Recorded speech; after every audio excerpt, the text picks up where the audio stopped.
Well, thank you all for being here. And we're going to start with Carmen Artigas, who is a climate-positive fashion consultant and biocultural researcher. And I'm sure going to help us understand what that means. Born in Mexico City, Carmen is a multidisciplinary designer of sustainable fashion and a consultant and researcher in biocultural textiles. Known for her work redefining ethical fashion, excuse me. With over 2 decades of experience, she focuses on preserving endangered craft techniques, respecting nature's cycles, and promoting fiber systems to protect our biosphere. Carmen advises startup brands and organizations on improving sourcing, manufacturing, and labor practices. And in 2010, Carmen led the development of sustainable design curricula at the renowned FIT, Parsons, and the New School for Design. We're particularly excited that she is here tonight because I think she's going to set us off and help establish some of what we're talking about. Over to you, Carmen. Thank you. Thank you for coming. I appreciate your time and interest. 25 years ago, I saw the future of sustainable fashion in India.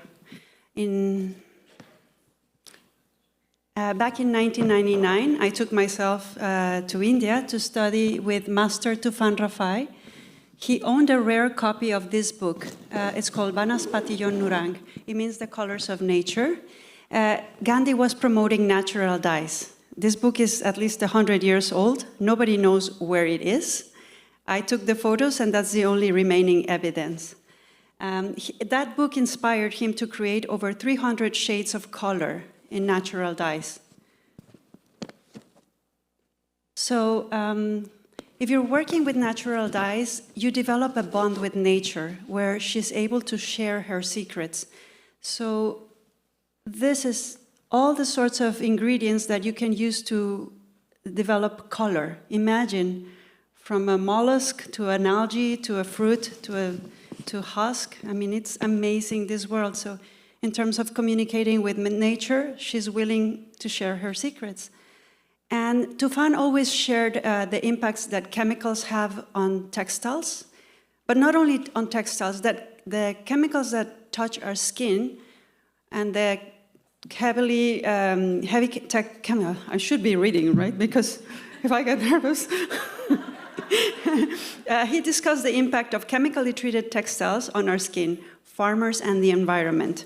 So our skin can absorb up to 64% of those chemicals, which can lead to health issues. They eventually tax the liver, so that's one way to put it. It turns out that India, my professor shared with me this ancient knowledge of Ayurvastra, which in Sanskrit means healing fabrics or healing textiles. They come from the branch of Ayurveda. And they treat the fabric, they dye the cloth with plants and herbs that will provide support for the body. It can be emotional, it could be the nervous system, mind, body, and spirit, for sure, but that's the point of this beautiful type of clothing. So they treat it with this kind of, this is a short list. It's a very interesting topic, and those are some of the illnesses that it can address. They make pajamas for you or the bed linens.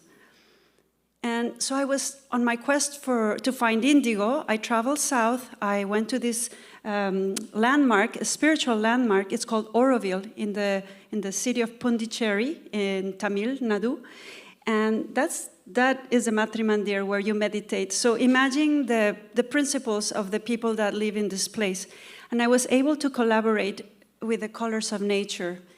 They had already certified their look. Well, this is the beauty, because we were able to create a project together where I developed a lifestyle collection with a purist approach. So local, certified organic, hand-spun, hand-loomed cotton textiles and certified natural dyes. Very rare, and I'm talking about 1999 again. So we took the collection to Biofach in 2001. Biofach is the oldest trade show that presented organic products. This was the first year they were going to present a textile pavilion, and we took our collection there, and there was no traffic, meaning that there was very little interest in sustainable fashion. It was not considered, there was no market.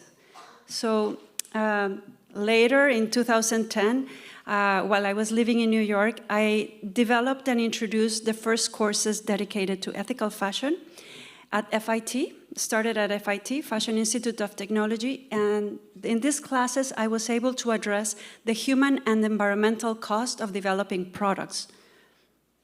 So with Rachel, we said, like, give me some definitions, but to define sustainability, the UN hired a commission, the Brundtland Commission, in 1987, to create this definition and meeting the needs of the present without compromising the ability of future generations to meet their own needs. You've heard this before, right? It sounds so beautiful. It delivered. Well, the commission was dissolved the same year. So, but they actually engaged people in the conversation about sustainable development, and that took off. And so for the last years, we continued on that path. Guess what happened? So this was discovered by an Argentinian journalist in 2019. It is the Atacama Desert landfill in Chile, which is visible now from space. NASA has been able to detect this landfill with apparel and footwear. So I don't think, sorry, I'll go back. I don't think we are doing what we were supposed to, right? We were supposed to go in the right direction. Back then, we didn't have Shine or Temu, so this will be discussed in the panel.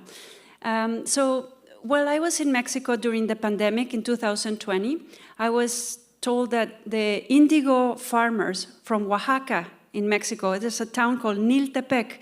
Nil, by the way, means blue in Sanskrit. We don't know how this name came about, but it's the place where they produce indigo. And their production dropped 80% starting 2017. And according to them, it's climate volatility. I was just in India in February, and I went to see the biggest producer of natural indigo, who told me that their production dropped as well in 2017, 50 to 60%. So something is happening and knocking at our door, right?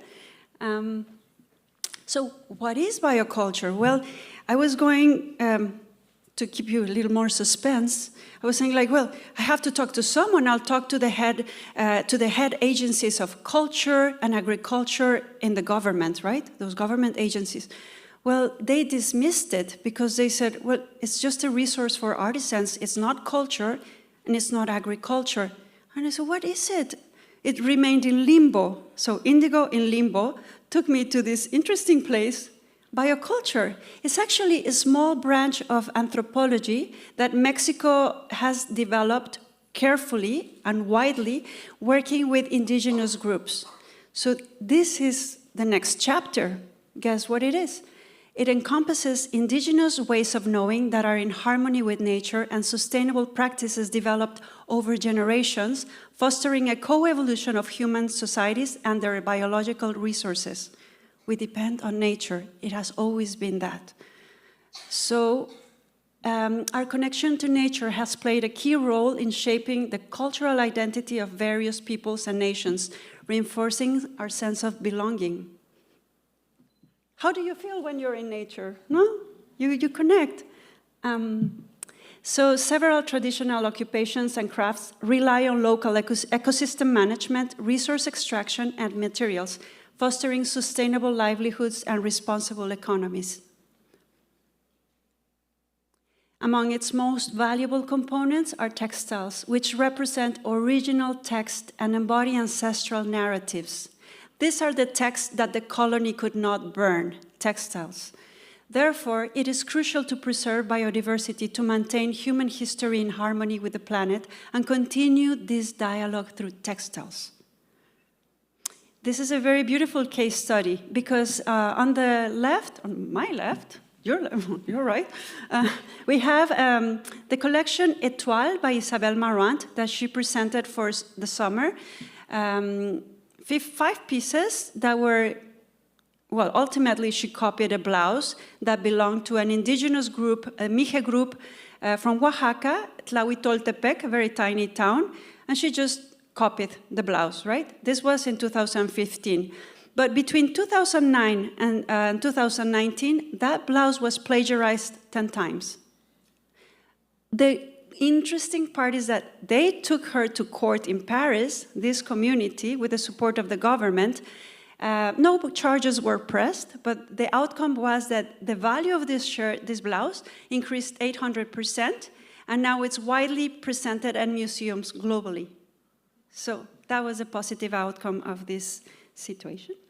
And so the point is preserving identity and biodiversity. Otherwise, we will lose this language of color.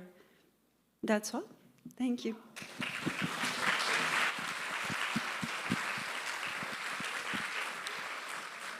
Thank you so much. I mean, there are so many ideas there to unpack.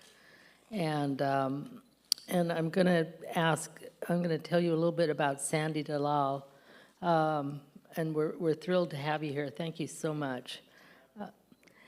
Sandy Dalal's education in textile and clothing started in his late teenage years while working on various projects for his mother's boutique textile agency. And in 1997, while still enrolled at the University of Pennsylvania, Sandy launched his eponymous menswear label during New York Fashion Week. Okay, here we are.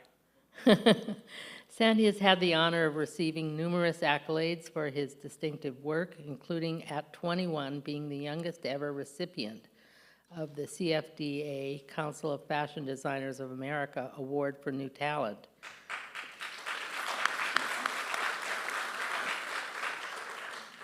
And the Fashion Group International's Rising Star Award.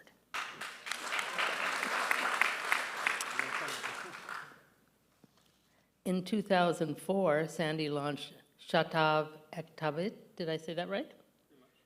Close enough. A collection of unisex, handmade, one-of-a-kind clothing and items for interiors with his good friend Cliff Fong. This really caught my attention. The collection was born from an idea that true luxury lies in having an item that has been created outside an industrial system, individually addressed and without replica. And I look forward to having the conversation with some of what you've brought up in your presentation, Carmen. Alongside his own collections, Sandy is an entrepreneur, investor, and serves as creative and business director. He works broadly in brand development, financial advisory, and digital marketing for various organizations and entrepreneurs globally. And we're really honored to have you here because I think so much of your work, in fact, has the possibility of impacting on sustainable fashion and that notion of, as we were saying earlier, a paradigm shift in the fashion industry and whether it's possible. Yeah, well, thanks for having me. Thank you everyone for coming. I'm somewhat of a, I would say, improbable person to be on this panel because, well, truth be told, I wasn't supposed to be here. I'm actually let's just say when I received a message from a good friend of, I think, all of ours, Banda Tuwari, who's a dynamo of everything really, but definitely of fashion journalism, activism, advocating and being an activist in terms of sustainability, and then just about having a good time and taking care of people. Anyway, she had another commitment, so asked me to step in, and perhaps she saw something that I never did. But I'm glad I'm here, and thank you again for organizing and for having me. So my path here was to come here was somewhat improbable. I think my take on the concept of sustainability maybe, obviously I think there's some general overlaps, but it's somewhat different for me in the sense I'm not an advocate, I'm not a I would say I'm not an activist in any which way on sustainability, frankly, because I just don't know enough about it. I think there's far bigger people with far more information on that, both on stage and most definitely off. But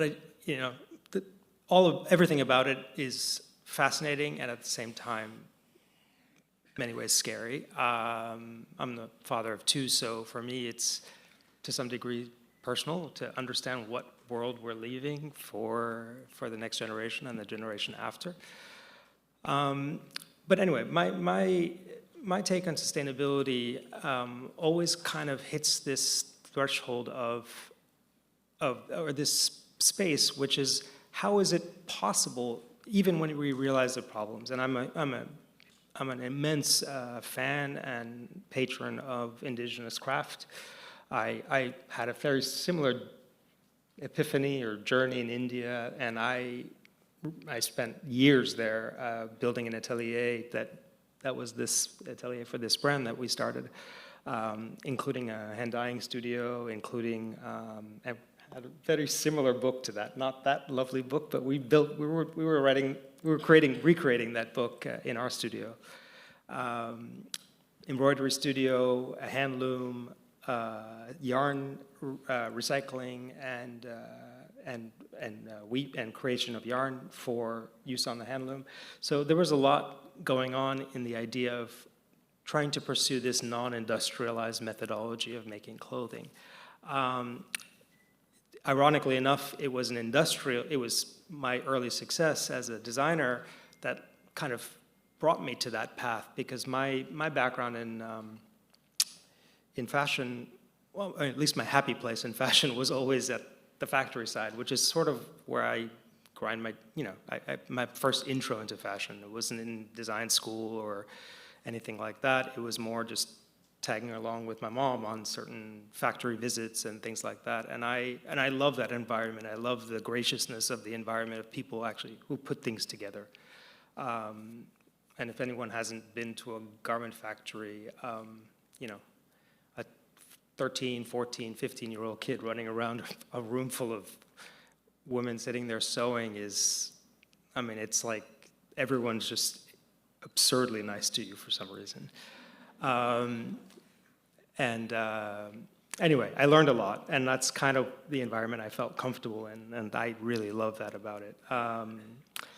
So my success at the beginning led me to at the beginning of my career, which involved high-end. It was a luxury menswear collection, textiles created and imported from Italy, lots of print work, lots of just amazing, beautiful textile and accessories, but all stitched here in New York. And frankly, I approached starting a business as I started it in school, and my lineage is from the business side of things in terms of family and in terms of my education.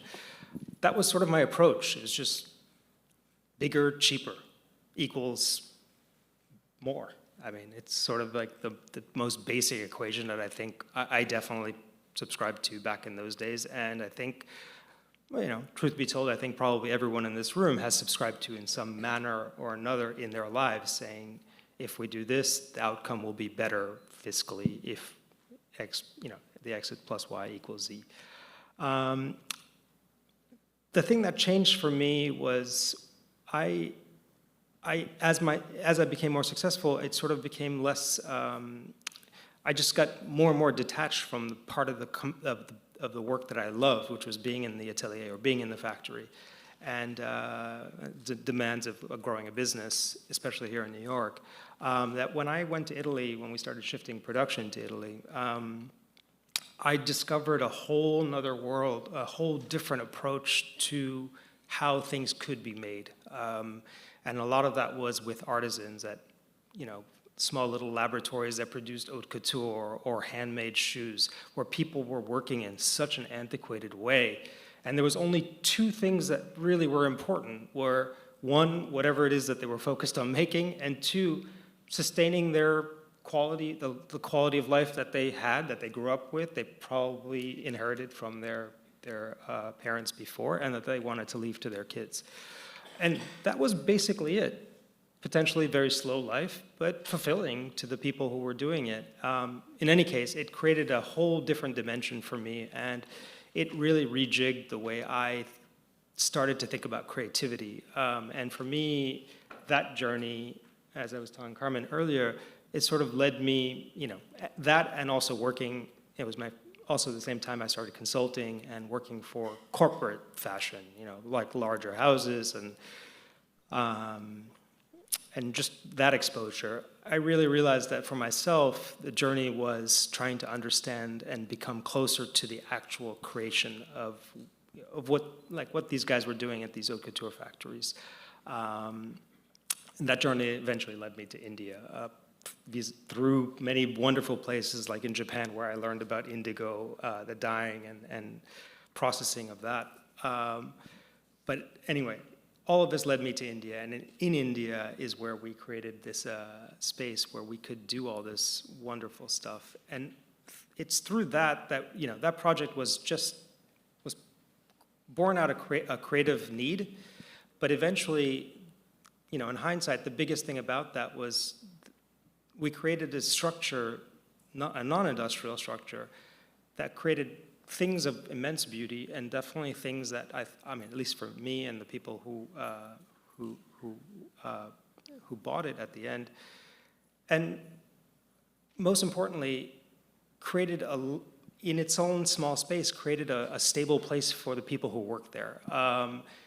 In hindsight, the most important thing was the apprenticeship program that we created, which was really bringing old tailors out of retirement to be able to kind of teach younger people these sort of crafts that were just so disparate all along. You'd find them in little villages. You'd find them at some small, the guys who do the repair, the rafuwalas, as we say in Bombay, near the side of this train tracks.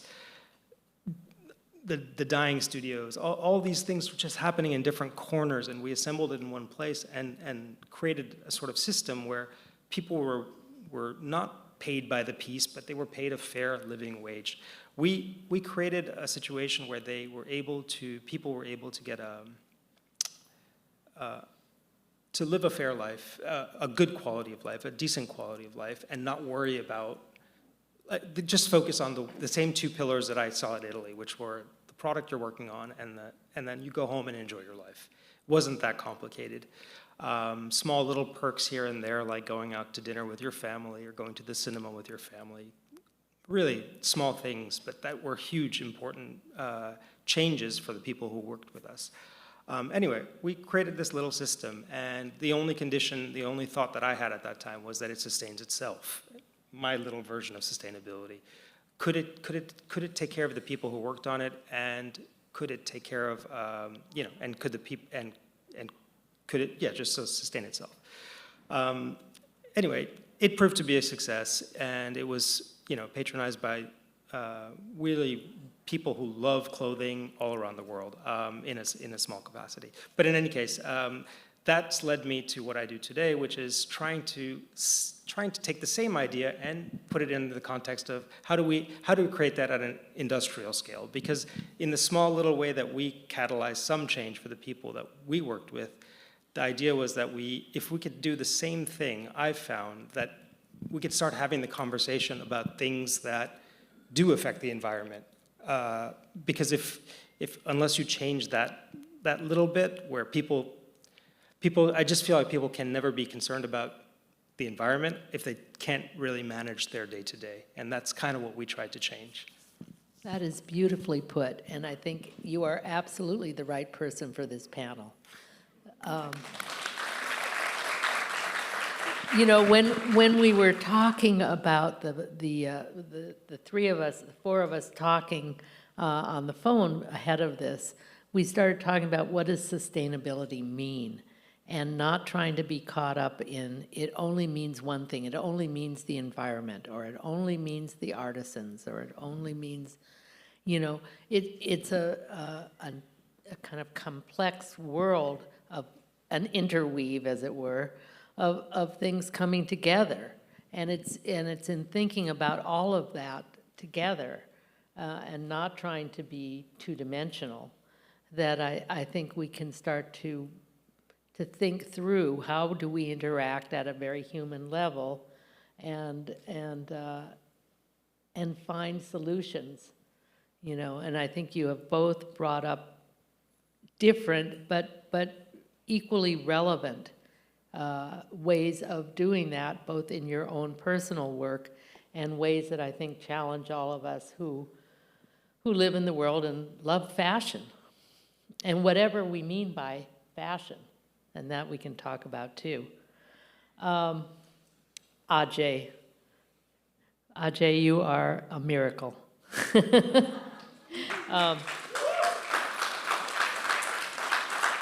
I just want to thank you because, of course, this idea came from you, and I attended your program last year, and we're really delighted to be hosting it this year here at the Asia Society.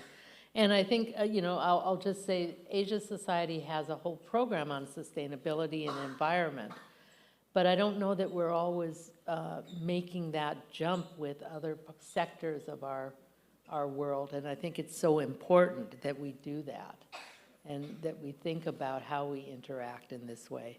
Ajay is the creative director of Gingerblu Textiles and the founder of Fempowerment Foundation. He has been in the fashion industry for over 25 years, servicing designers globally. His recent work has focused on sustainability, and he'll tell us a little bit more about that, and conscious fashion, with a focus on artisanal textiles from rural India and women's economic independence. Ajay, can you give us a little bit of an overview from your standpoint in terms of your work and what's inspired you? Namaskar, everybody. Thank you for all coming. First thing is, like Carmen and Sandy, I did not go to India.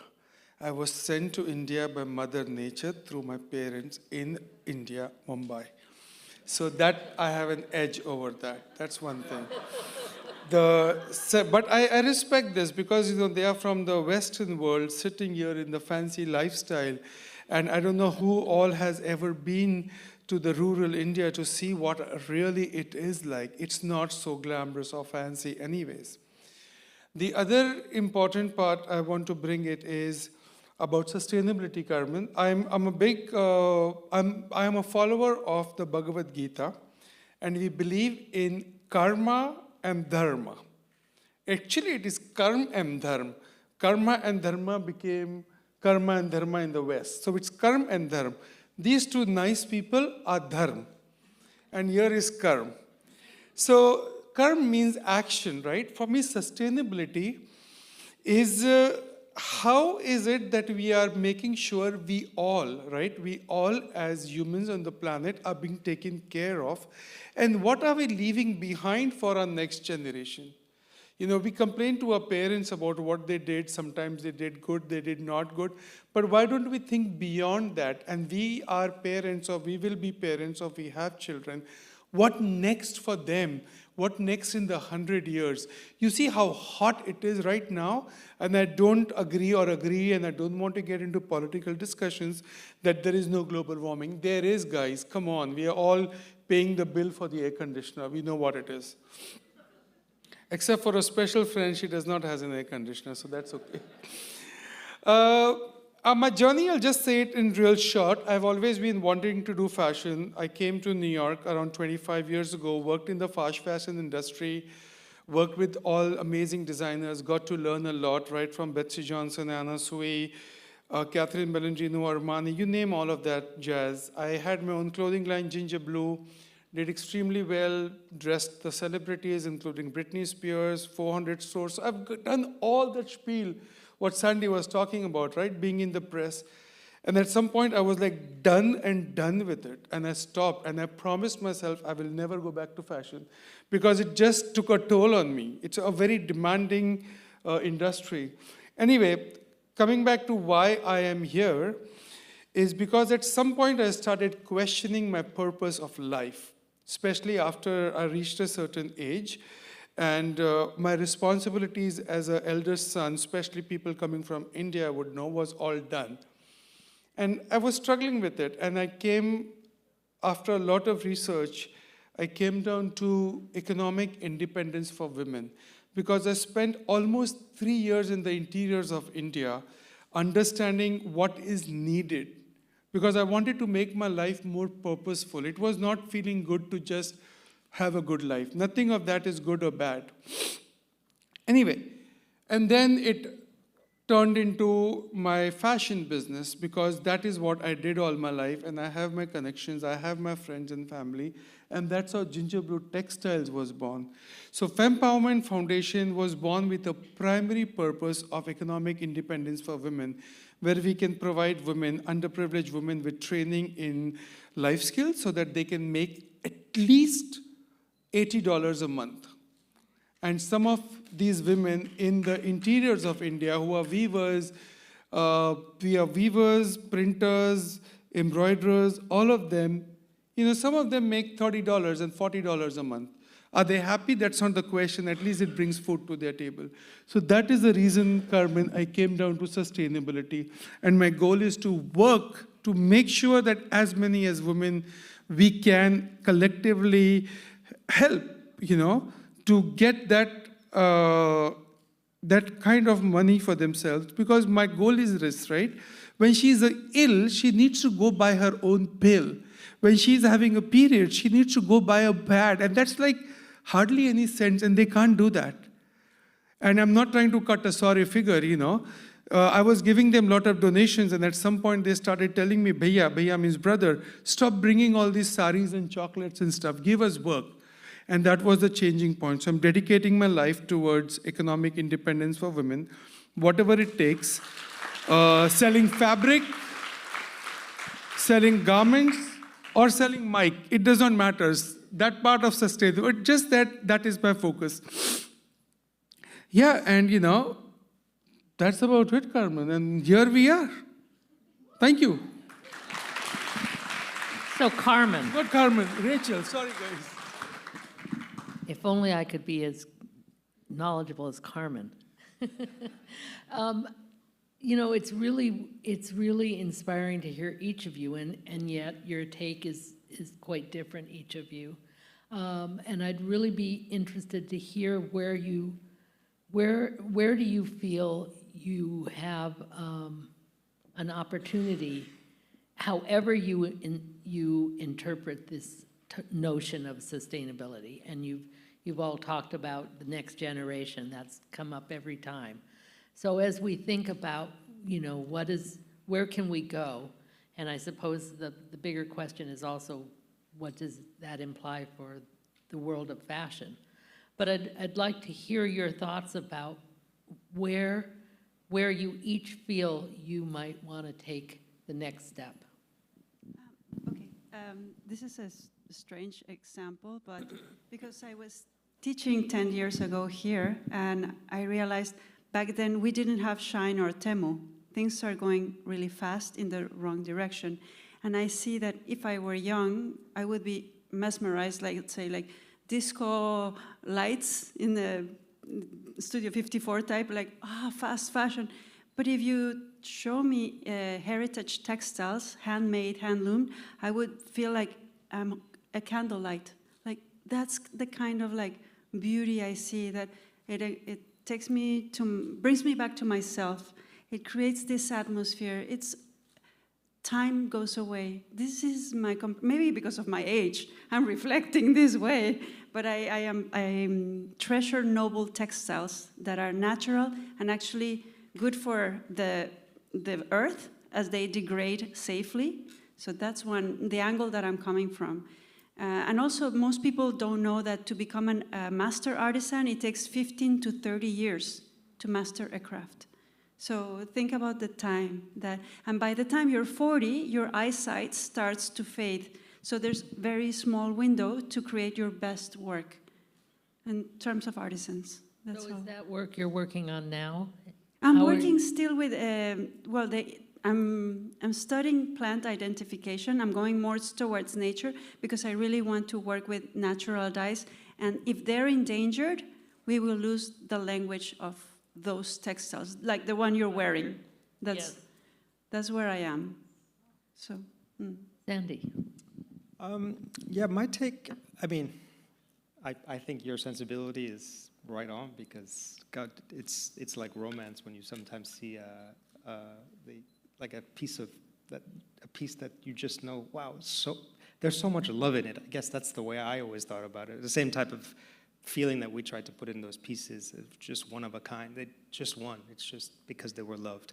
Where I am today, though, the way I think about it is, I think any change, any meaningful change, obviously has to be a collective change, and there's no such thing as collective change without the individual. So, first checkpoint is understanding admitting and understanding what is the issue. I think in many ways, it's too hot, like you said. We understand. The problem is there. It's clear. If we keep arguing about the problem, we're never going to solve it. So most of us have to decide that, yes, this is an issue, and we have to figure out how to solve for it. Specific to our sector, at least the way I see it, and my small way of trying to do it, is expanding on things that were the first things that drew me to creating a home in India, for example. The first things, the chief among them was the idea of repairing, the recycling and then chiefly repairing. Extending the life of something, because, we saw that landfill. I've been to that landfill. I shot a campaign very close to that landfill in Chile, and it is scary as hell to see that space. And the sad truth is it's not the only one. There's so many of them, not even that far from where we're sitting right now. So my reality is the world literally doesn't need any more T-shirts. That's the truth.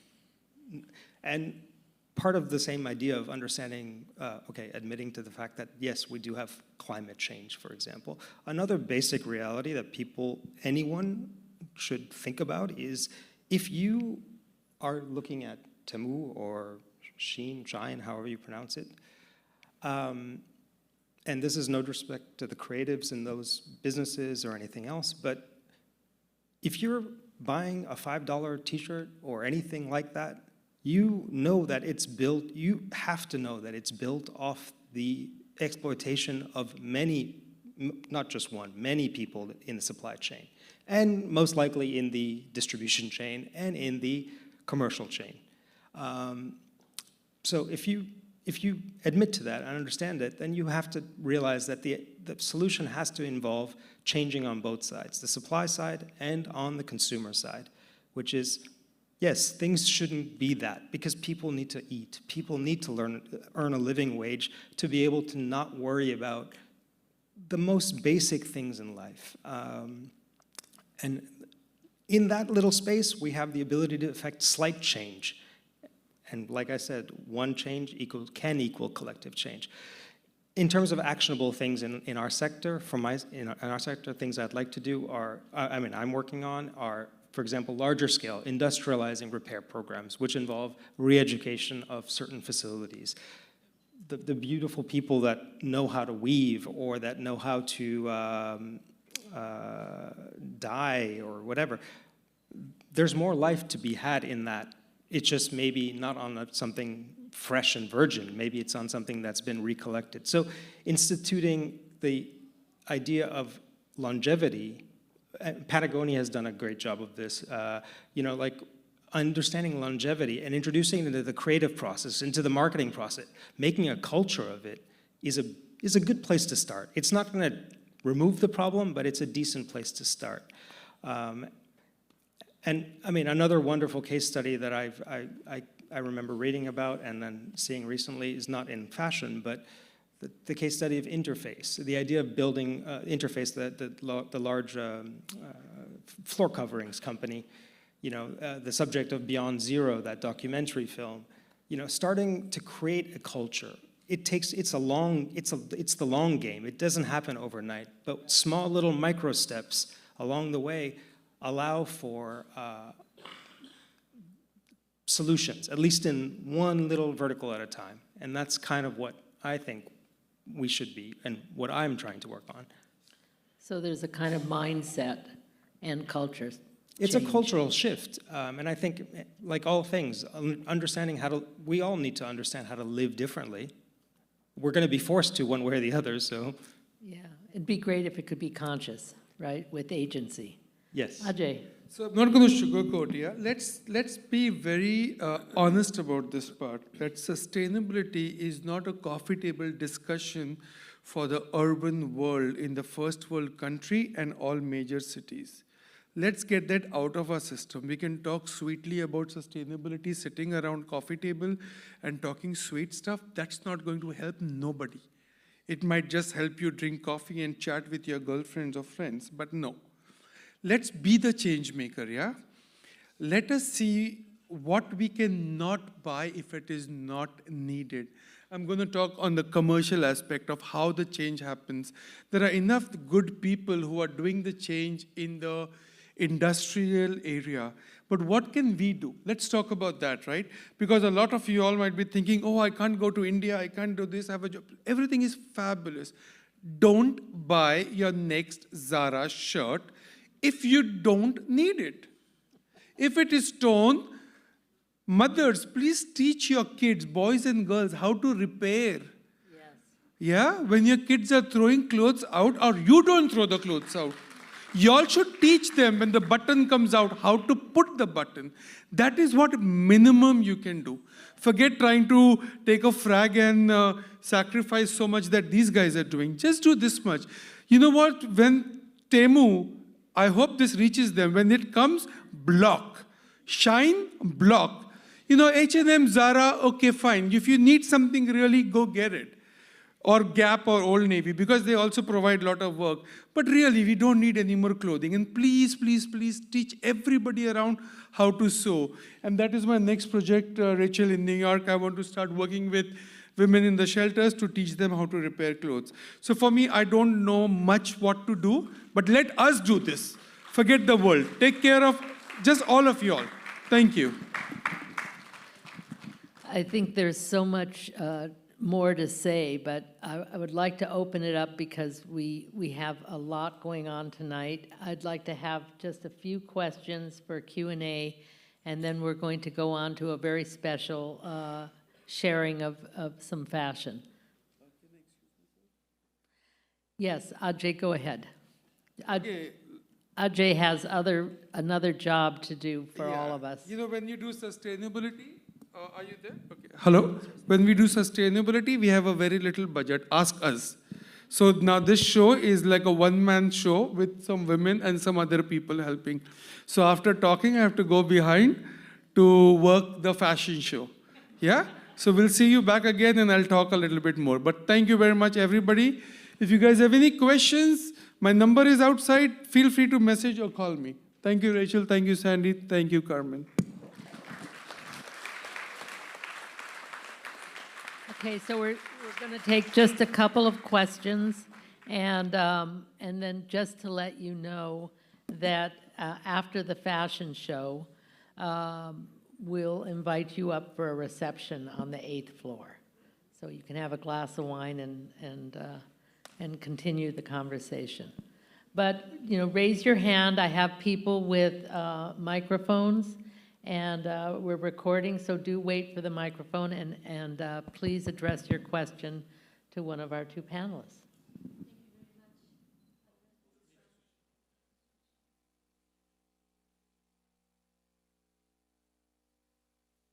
Thank you.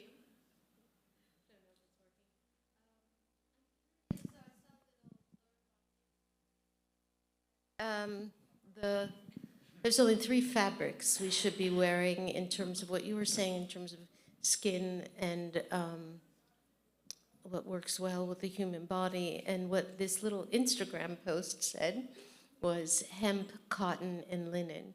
And I'm curious from both of your points of view, because when one does go to a store, it's rare to find any fabric that isn't manufactured in with other chemical or that's pure. So I'm curious, what are the fabrics that one should be wearing for health reasons?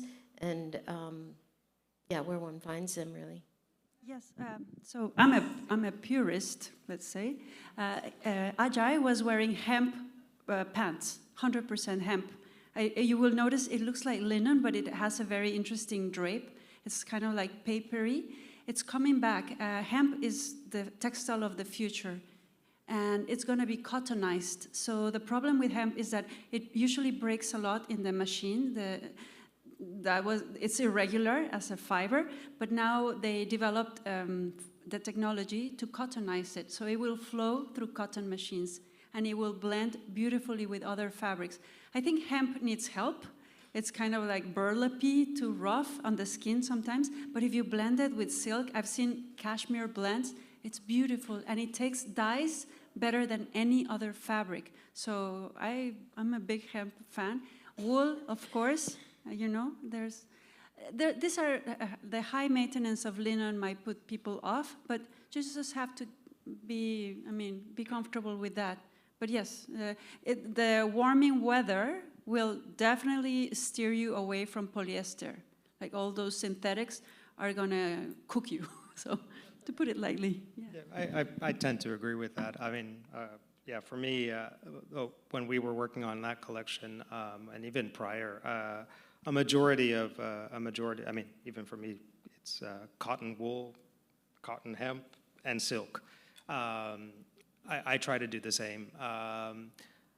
I'm definitely guilty, as is everyone, because there's certain things that are just, like you said, next to impossible to find in that, like in full, and in some cases just because of durability.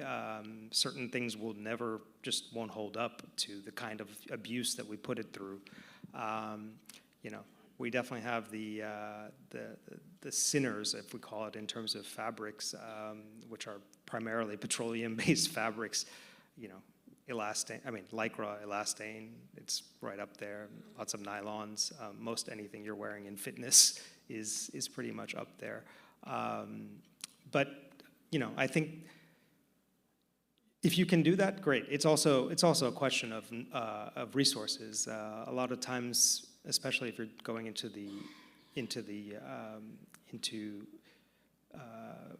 sort of the higher end of clothing made that way, it's really expensive. It gets very expensive, and I think that's one of the things that makes it really unattainable for many. But like Ajay said, sometimes you just need to buy one thing. You don't need to buy 10 different things. And I think, you know, that's going to be, you know, a reality of many people for many reasons. One, I think, you know, the concept of supply chain disruptions and this and that, whether it's human or environmental, it's definitely something that we're going to see more of moving forward. So you're going to find your favorites and you're going to hold on to them. The last one, silk. Yeah, silk. Of course. And one last thing from Tufan, he said the most auspicious color to wear when you're meditating is indigo in a silk shawl. And silk has this attribute, well, we're talking about ancient discussions, that it protects your electromagnetic field. So this is supporting your wellness. So silk is really good. But it's also the perfect all-round, all-year fabric, material, because it's cool in the summer and it's insulating in the winter. Another question.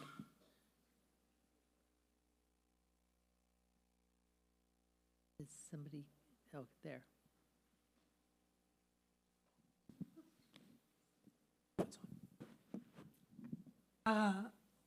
I've been a textile collector for about 20 years, mostly vintage, and we use them in our business.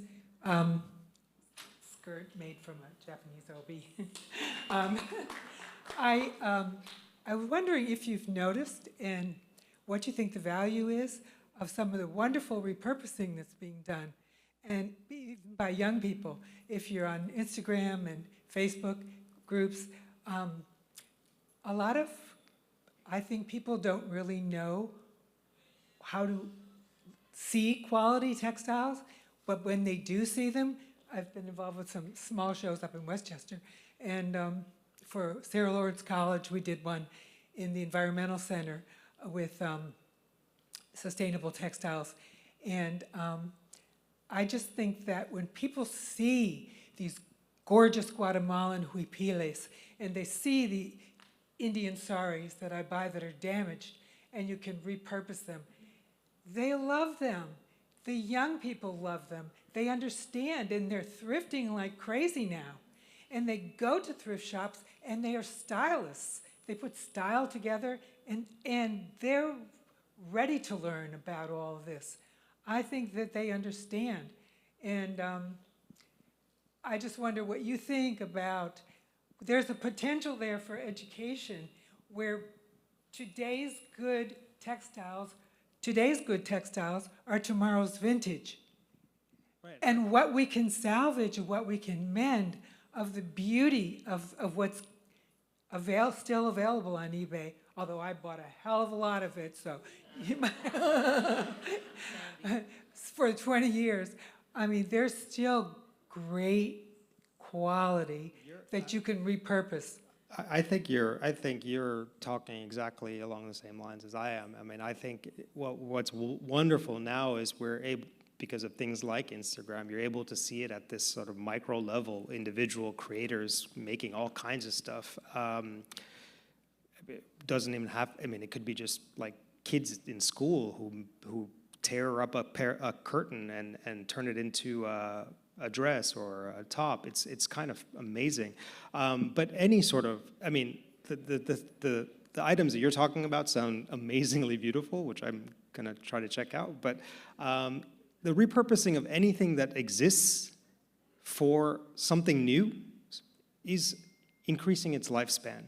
That is stopping you or that person from hopefully buying something they don't need. And loving it, more importantly, something that they care about and they love. So they'll hold on to it, they'll wear it proudly, pass it on, it'll inspire in something else. That thing can in turn be repaired as well, and which in many, even not only at your own level where you try to repair something and so it stays longer, but people take repairing and turn it into collections of their own. And I think there's so much value in that, because in actioning things like in sustainability, in creating things that are more sustainable, that is in effect, I think, an actionable, something that can be easily executed by anyone, really, and to help contribute to, they're doing their part to live and live in and leave a more sustainable planet.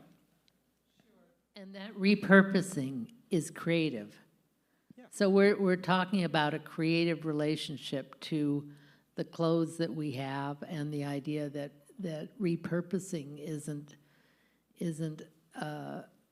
a negative, it's a positive, and can be really quite exciting to rethink, how do I use this in a new way?